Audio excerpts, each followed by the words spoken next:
नमस्कार। हमारा देश और पूरा विश्व आज कोविड-19 की चुनौती का सामना कर रहा है। कोविड-19 अभी खत्म नहीं हुआ है। ऐसे में हमारा फर्ज है कि हम सतर्क रहें। इसलिए जब तक दवाई नहीं तब तक कोई ढिलाई नहीं। कोरोना से बचाव के लिए जरूरी है नियमित रूप से हाथ धोना, मास्क पहनना और आपस में उचित दूरी बनाए रखना। याद रखिए, 2 गज दूरी मास्क है जरूरी। खांसी, बुखार या सांस लेने में कठिनाई होने पर हेल्पलाइन नंबर 1075 पर संपर्क करें।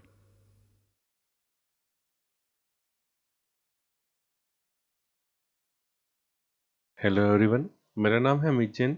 आज मैं आप लोगों को क्लास 9th एम्प्लॉयबिलिटी स्किल्स का यूनिट 3 का lesson 2 ICT tools smartphones and tablet का पार्ट 1 पढ़ाऊंगा।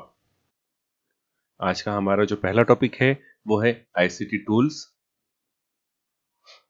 आईसीटी टूल्स यानी सूचना और संचार प्रौद्योगिकी कौशल विभिन्न टेक्नोलॉजी के माध्यम से लोगों के साथ संचार करने की क्षमता को दर्शाता है।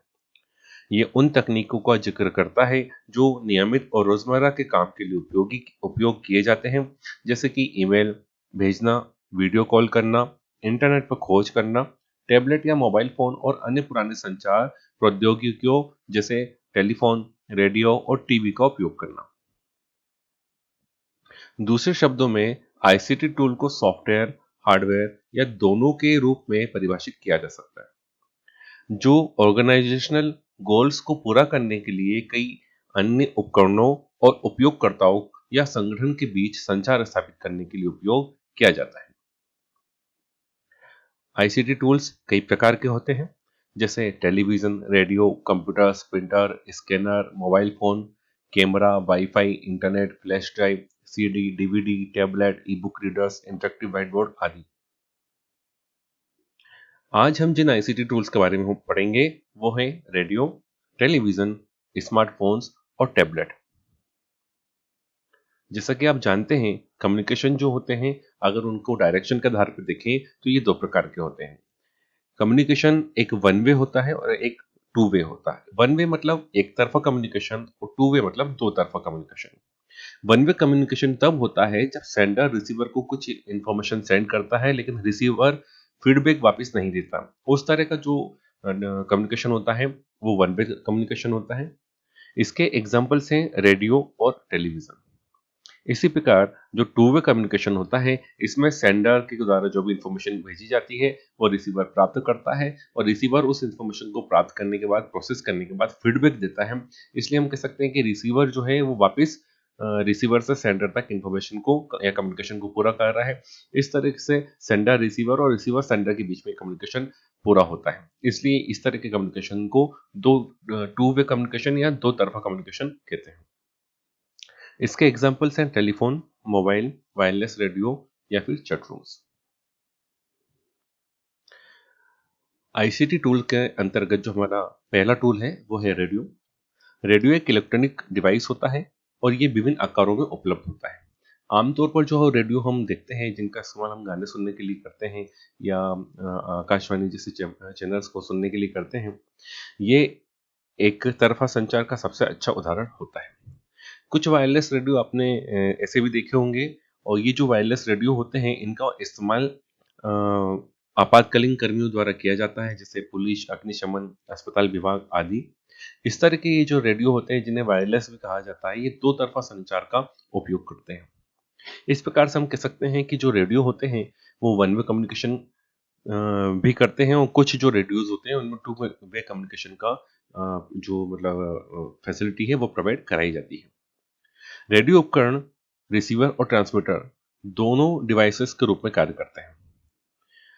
इसे प्रसारण संकेत विद्युतीय चुंबकीय तरंगों के रूप में प्राप्त होते हैं और ये उपयोगकर्ता के लिए विद्युत तरंगों को ध्वनि तरंगों में बदलता है। रेडियो का उपयोग देखते हैं। रेडियो का उपयोग आईसीटी उपकरण के रूप में किया जाता है, जैसे शिक्षा और प्रशिक्षण, व्यापार को बढ़ावा देने के लिए, विज्ञापन के लिए, सरकारी नीतियां, नियम और कानून का परिचय के लिए, मनोरंजन जैसे गीत, कहानियां, नाटक, भाषण आदि के लिए, समाचार चाहे वो राष्ट्रीय हो चाहे स्थानीय, क्रिकेट कमेंट्री, प्रारंभिक चेतावनी और पूर्वानुमान जैसे भूकंप, मौसम आदि। चलिए अब देखते हैं आईसीटी टूल का अगला उपकरण जो कि है टेलीविजन। टेलीविजन भी एक इलेक्ट्रॉनिक उपकरण होता है और ये विभिन्न आकारों में उपलब्ध होता है। ये वन वे कम्युनिकेशन का एक बहुत ही अच्छा उदाहरण होता है। टेलीविजन भी रिसीवर डिवाइस और एक ट्रांसमीटर डिवाइस दोनों के रूप में कार्य करता है।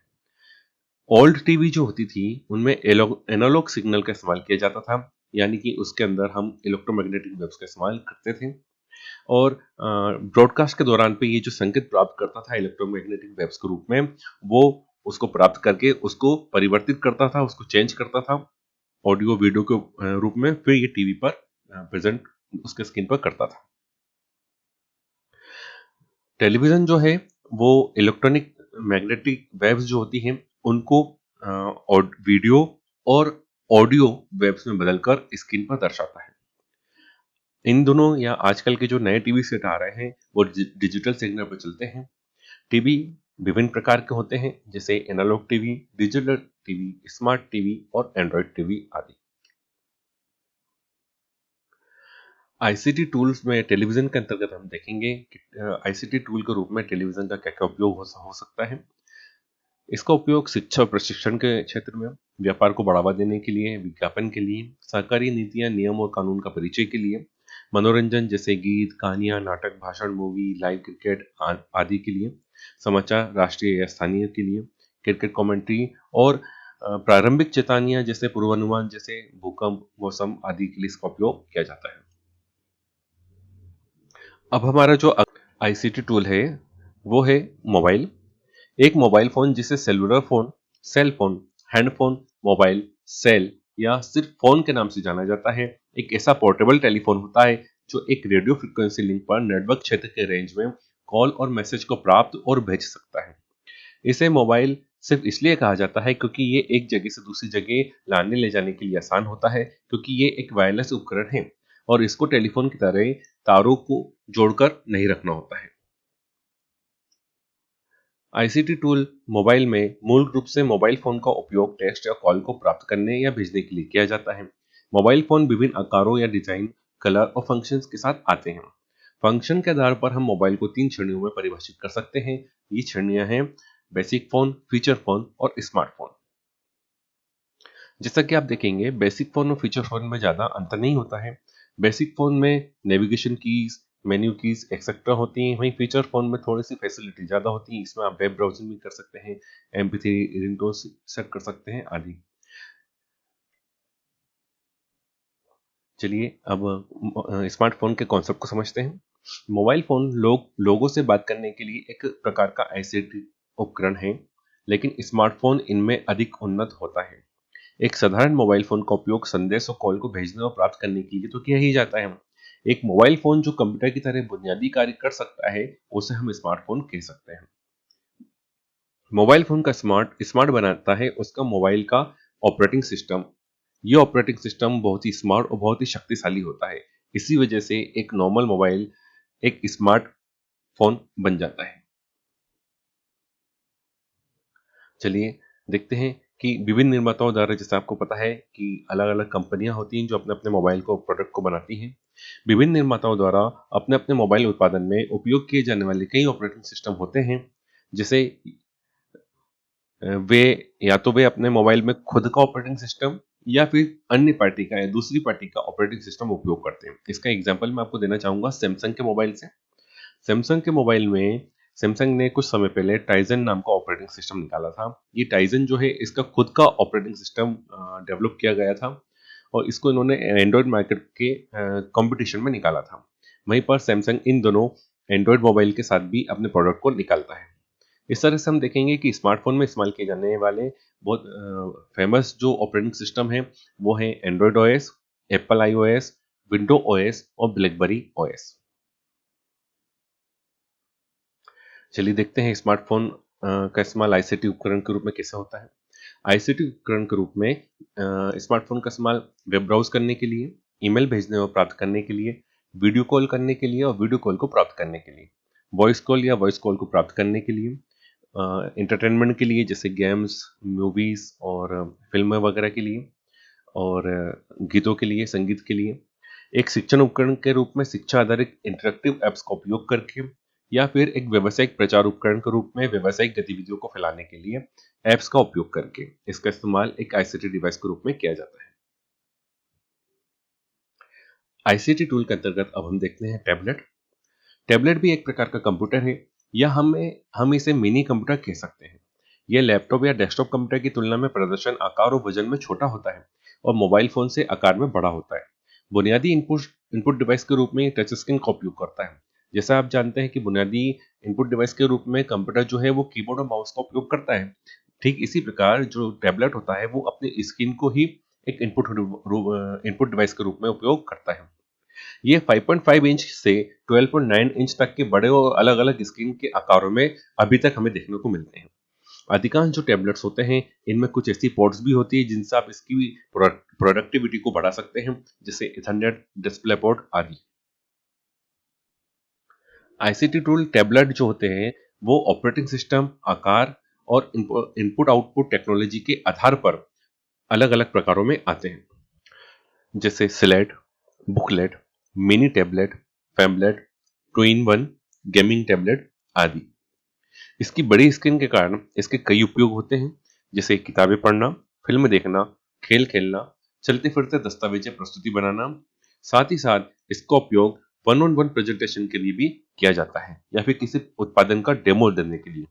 इसका एग्जांपल मैं आपको देना चाहूंगा। इन दिनों डॉक्टर उनके पास जो एमआर जाते हैं अपनी कंपनी के मेडिसिन का प्रेजेंटेशन देने के लिए, वो पेन एंड पेपर की बजाय इन दिनों टैबलेट का इस्तेमाल करते हैं, क्योंकि टैबलेट में उनके प्रोडक्ट की इमेज दिखती है, प्रोडक्ट का वीडियो दिखता है, साथ साथ उसकी डिटेल डिस्क्रिप्शन दिखता है। इसकी वजह से इनका प्रेजेंटेशन बहुत ही इफेक्टिव होता है। इसलिए इन दिनों वन ऑन वन प्रेजेंटेशन के लिए टैबलेट का इस्तेमाल भी किया जाता है। आईसीटी टूल स्मार्टफोन की अब हम एप्लीकेशन या एप्स के बारे में समझेंगे। क्या आपने कभी सोचा है कि स्मार्टफोन कंप्यूटर की तरह एक इलेक्ट्रॉनिक उपकरण है।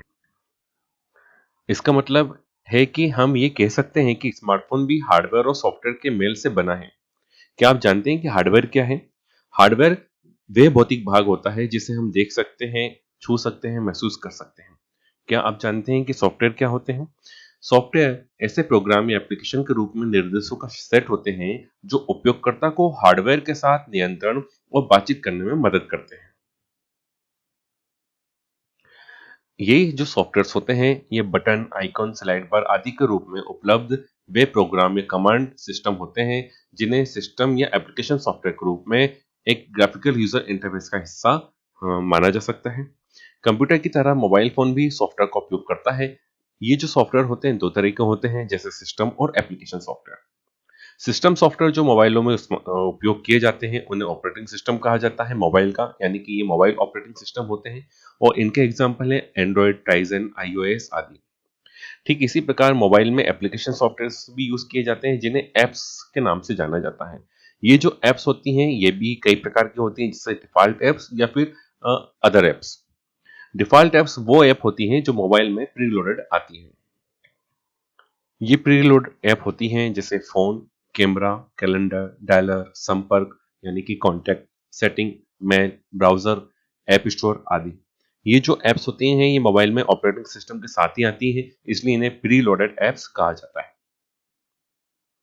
आईसीटी टूल में एप्लीकेशन और एप्स के अंतर्गत हम देखेंगे कि अन्य ऐप भी होती हैं। इन्हें सेकंड पार्टी ऐप या थर्ड पार्टी ऐप के रूप में जाना जाता है।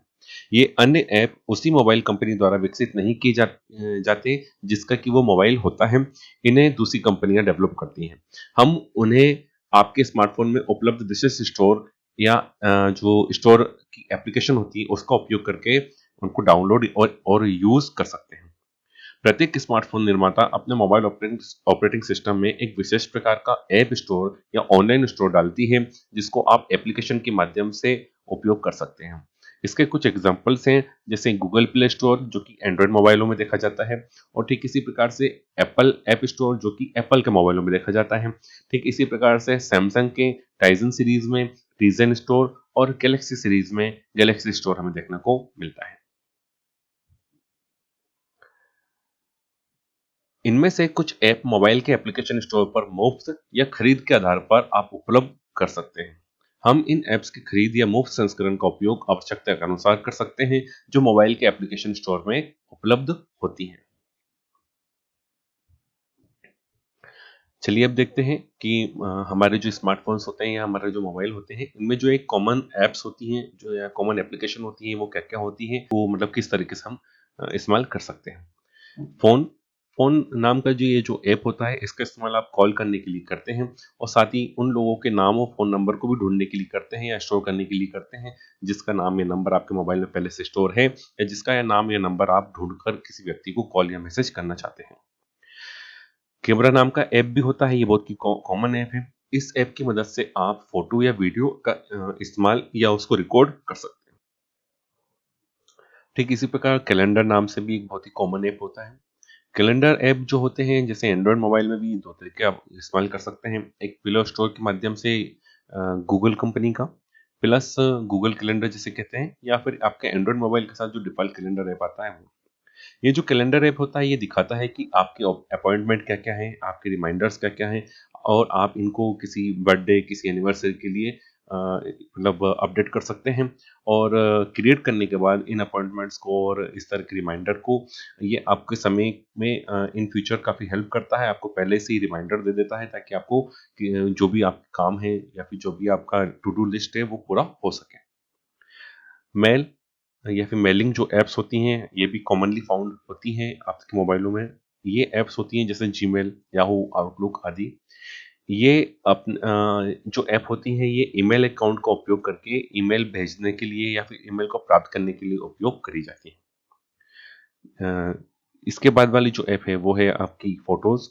फ़ोटोज़ नाम की ये जो ऐप होती है, ये इसमें आप अपने सभी फ़ोटोज़ को या वीडियोज़ को स्टोर करके एल्बम के रूप में व्यवस्थित करने के लिए या फिर हम कह सकते हैं कि मैनेजमेंट आपके जो फ़ोटो इमेजेस होती हैं उनका मैनेजमेंट करने के लिए आप इस तरह की ऐप का इस्तेमाल करते हैं। इस तरह की ऐप में आप अलग-अलग प्रकार के फ़ोल्डर्स बनाकर उनको अलग-अलग कैटेगरी में डाल सकते हैं ताकि आप इसका बहुत ही अच्छे तरीके से स्टोर, प्रोसेस इनको कर सकें। क्लॉक नॉर्मली ये जो ऐप होती है ये समय दिखाने का काम करती है, साथ ही साथ आप इसमें अलार्म, टाइमर आदि भी सेट कर सकते हैं। मैप्स नाम से जो ऐप्स होती हैं, ये ऐप आपको उन दिशा निर्देशों को खोजने में मदद करती हैं, जहाँ आप जाना चाहते हैं। इसमें जीपीएस जो होता है या फिर जिसे कि हम ग्लोबल पोजिशनिंग सिस्टम नाम से जानते हैं, उसका ये उपयोग करती इस टेक्नोलॉजी का उपयोग करके ये मैप नाम की जो ऐप है, ये आपको डायरेक्शन दिखाने में और डायरेक्शन तक पहुँचने में, अपने गंतव्य तक पहुँचने में आपकी मदद करती है। इसी प्रकार से मैसेज ऐप भी होती हैं मोबाइलों में। ये एसएमएस यानी कि जो संदेश होता है उन्हें भेजने के लिए, उन्हें प्राप्त करने के लिए इनका इस्तेमाल करती हैं। वेब ब्राउज़र होते हैं, ये आपको विभिन्न वेबसाइट्स को खोजने के लिए, वेबसाइट्स को विज़िट करने के लिए उपयोग किए जाते हैं। इसी प्रकार से म्यूज़िक ऐप होती हैं, ये आपके मोबाइल में रखी हुई है ऑडियो फाइल्स या ऑनलाइन जो ऑडियोज़ रहते हैं, इनका इस्तेमाल करके संगीत बजाने या सुनने के लिए इनका इस्तेमाल किया जाता है।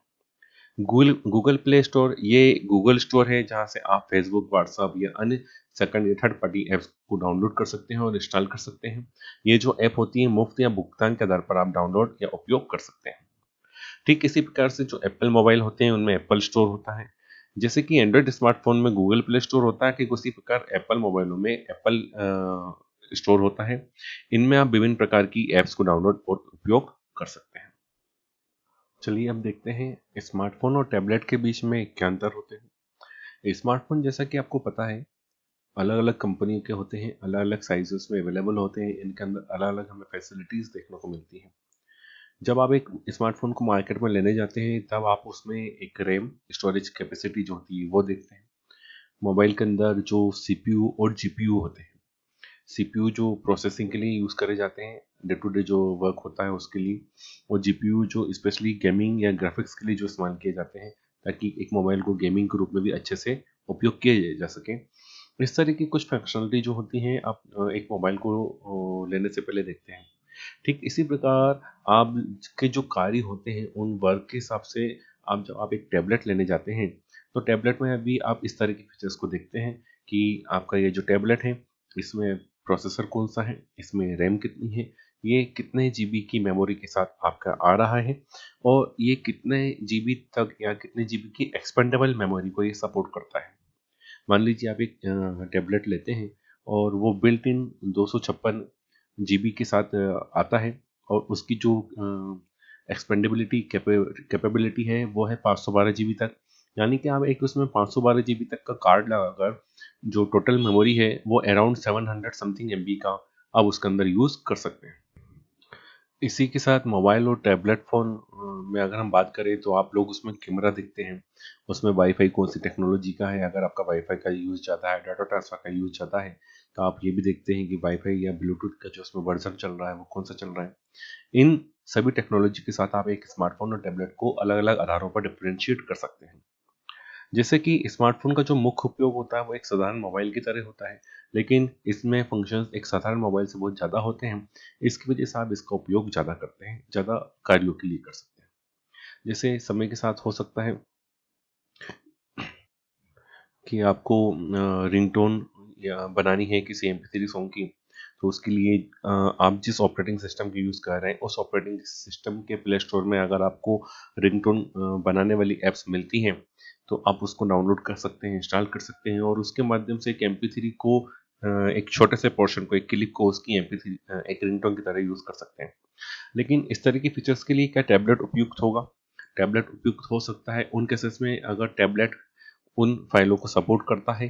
जैसे कि अगर आप iOS बेस्ड टैबलेट लेते हैं, तो ये ज़रूरी नहीं है कि वो जो एप्लीकेशन है आपको फ्री में मिल जाएगी। हो सकता है कि ऐसी कोई एप्लीकेशन हो और वो आपको पेड वर्ज़न के साथ ही परचेज़ करना पड़े।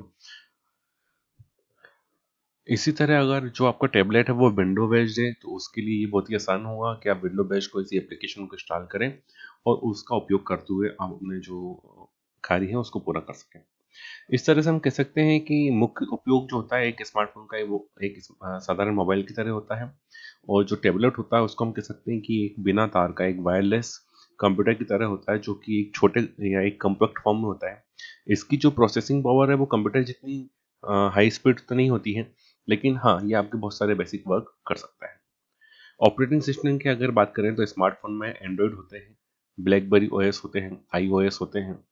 इसी प्रकार से टैबलेट में जो ऑपरेटिंग सिस्टम इस्तेमाल होते हैं वो एंड्रॉयड बेस्ड टैबलेट होते हैं, आईओएस बेस्ड टैबलेट होते हैं, विंडो बेस्ड टैबलेट होते हैं। स्मार्टफ़ोन की जो स्क्रीन साइज़ है वो टैबलेट से छोटी रहती है और टैबलेट की जो स्क्रीन साइज़ है वो काफ़ी बड़ी रहती है। फ़ोटो और वीडियो कंटेंट एडिटिंग की अगर हम बात करें, तो स्मार्टफ़ोन में थोड़ा-सा असुविधाजनक होते हैं, इस तरह के कार्यों को करना। इसकी वजह ये है कि जो भी एप्लीकेशन होती हैं, उनमें बहुत सारे फ़ंक्शंस होते हैं, जो एडिटिंग कंटेंट्स के लिए जो एप्लीकेशंस होती हैं, इनमें कमांड्स बहुत सारी होती हैं। इन कमांड का जो छोटे-छोटे आइकॉन्स होते हैं, ये मोबाइल में देखने में थोड़ा-सा हमें दिक्कत आती है। जिन लोगों को थोड़ी-सी विज़न की प्रॉब्लम है, उन लोगों के लिए छोटी स्क्रीन पे देखकर काम करने में थोड़ा-सा दिक्कत होती है। वहीं पे अगर हम टैबलेट की बात करें, क्योंकि टैबलेट का जो स्क्रीन का साइज़ होता है वो बड़ा होता है, इस वजह से जो सारे कमांड्स हैं उस एप्लीकेशन में वो बड़े-बड़े दिखते हैं, उसके आइकॉन्स और कमांड्स जब बड़े दिखते हैं तो ये इनको देखना बहुत आसान होता है। देखने आसान होने के साथ-साथ जब आप इनको टच करते हैं, इनको कमांड देते हैं, तो जो आपका इंस्ट्रक्शन जा रहा है वो भी उस आइकॉन पे प्रॉपर उसी आइकॉन पे जा रहा है जिस पर आप कमांड देने की कोशिश कर रहे हैं। छोटे स्क्रीन की वजह से कई बार कमांड देने में दिक्कत हो जाती है, कई बार गलत जगह टच हो जाता है, उसकी वजह से आपकी जो वर्किंग है उस पे इफ़ेक्ट पड़ता है। अगर बैटरी लाइफ की बात करें तो स्मार्टफ़ोन की बैटरी लाइफ कम होती है, हालाँकि आजकल इन दिनों जो मोबाइल फ़ोन, स्मार्टफ़ोन आ रहे हैं, उनमें काफ़ी बैटरियाँ दिए जा रही हैं। इवन हम मैं तो कहूँगा कि टैबलेट से भी ज़्यादा उसमें जो होती है उसकी कैपेसिटी जो होती है वो टैबलेट से भी ज़्यादा हमें देखने को मिलती है। लेकिन सामान्य तौर पर एक टैबलेट के मुकाबले स्मार्टफ़ोन की जो बैटरी होती है वो कम चलती है और टैबलेट की ज़्यादा चलती है। स्टोरेज क्षमता की अगर बात करें तो स्मार्टफ़ोन की स्टोरेज क्षमता भी कम होती है और टैबलेट की स्टोरेज क्षमता ज़्यादा होती है। हालाँकि ये भी एक ऑप्शनल फैक्टर है, क्योंकि इन दिनों जो स्मार्टफ़ोन हमें देखने को मिल रहे हैं, उनकी स्टोरेज कैपेसिटी भी बहुत ज़्यादा आने लगी है। इवन इतनी स्टोरेज कैपेसिटी टैबलेट्स में नहीं देखने को मिलती है। अगर ऑफ़िस एप्लीकेशंस का उपयोग की बात करें तो ऑफ़िस एप्लीकेशंस जो होती हैं, जैसे कि प्रेज़ेंटेशन सॉफ्टवेयर्स होते हैं, स्प्रेडशीट सॉफ्टवेयर्स होते हैं, वर्ड प्रोसेसर सॉफ्टवेयर्स होते हैं, इनका उपयोग स्मार्टफ़ोन में थोड़ा-सा असुविधाजनक होता है। वहीं पर टैबलेट में सुविधाजनक होता है और वजह इसकी वही है, स्मार्टफ़ोन का स्क्रीन का साइज़ छोटा होता है और टैबलेट की स्क्रीन का साइज़ जो होता है वो बड़ा होता है। इसके अलावा एक वजह और ये है कि स्मार्टफ़ोन में बहुत कम स्मार्टफ़ोन ऐसे होते हैं जो स्टाइलस का सपोर्ट करते हैं। स्टाइलस की मदद से आप अपने जो पर्टिकुलर प्रोफेशनल जो उसका यूज़ है उसको बहुत ही आसानी से कर सकते हैं, सुविधाजनक हो जाता है। लेकिन कम स्मार्टफोन स्टाइलस का सपोर्ट करते हैं, वहीं पर कुछ टैबलेट्स जो होते हैं वो स्टाइलस के साथ ही आते हैं, और इसकी वजह से आपकी जो स्पेसिफिक वर्किंग है वो बहुत ही सुविधाजनक हो जाती है। स्मार्टफ़ोन में जो पोर्ट्स होते हैं वो आमतौर पर एक यूएसबी या हेडफ़ोन या माइक पोर्ट्स होती हैं। वहीं पर टैबलेट में अगर हम देखें तो USB, headphone, mic, display port आदि भी इसके अंदर होते हैं। साथ-साथ इसमें ईथरनेट पोर्ट भी हमें देखने को मिलता है, जिसकी मदद से हम आपके कंप्यूटर में जो लगा हुआ जो मॉडेम है या जो स्विच है उसका एक एक्स्ट्रा कनेक्शन लेकर आपके टैबलेट को डायरेक्टली वायर के थ्रू जोड़ सकते हैं और उसमें इंटरनेट चला सकते हैं। हालाँकि ये टेक्नोलॉजी भी समय के साथ ऑब्सोल्यूट हो गई है। इन दिनों वाई-फाई का यूज़ किया जाता है टैबलेट को कनेक्ट करने के लिए। इस प्रकार से अगर कहूँ तो स्मार्टफ़ोन और टैबलेट में काफ़ी अंतर हमें देखने को मिलते हैं। चलिए अब देखते हैं मार्क्स डिस्ट्रीब्यूशन आपके क्लास 9 के यूनिट 3 का जो मार्क्स डिस्ट्रीब्यूशन है वो इस प्रकार है कि यूनिट 3 जो है वो 7 मार्क्स में डिवाइड करी गई है। इसमें ऑब्जेक्टिव क्वेश्चन जो है वो 1 मार्क के 2 क्वेश्चन आएँगे और 5 मार्क का 1 बनेगा। चलिए अब देखते हैं अगला टॉपिक हमारा क्या होगा। हमारा अगला टॉपिक होगा इसी चैप्टर का पार्ट 2, जो कि होगा स्मार्टफ़ोन एंड टैबलेट्स पार्ट 2। इसके अंदर जो हम टॉपिक्स कवर करेंगे वो होंगे mobile device layout, basic feature of a mobile device और home screen of a mobile device. इसी के साथ मैं आपसे विदा लेता हूँ। Thank you, thanks a lot. किशोरावस्था संबंधित समस्याओं के परामर्श हेतु समर्पित उमंग किशोर हेल्पलाइन के टोल फ्री नंबर 144225 पर संपर्क करें।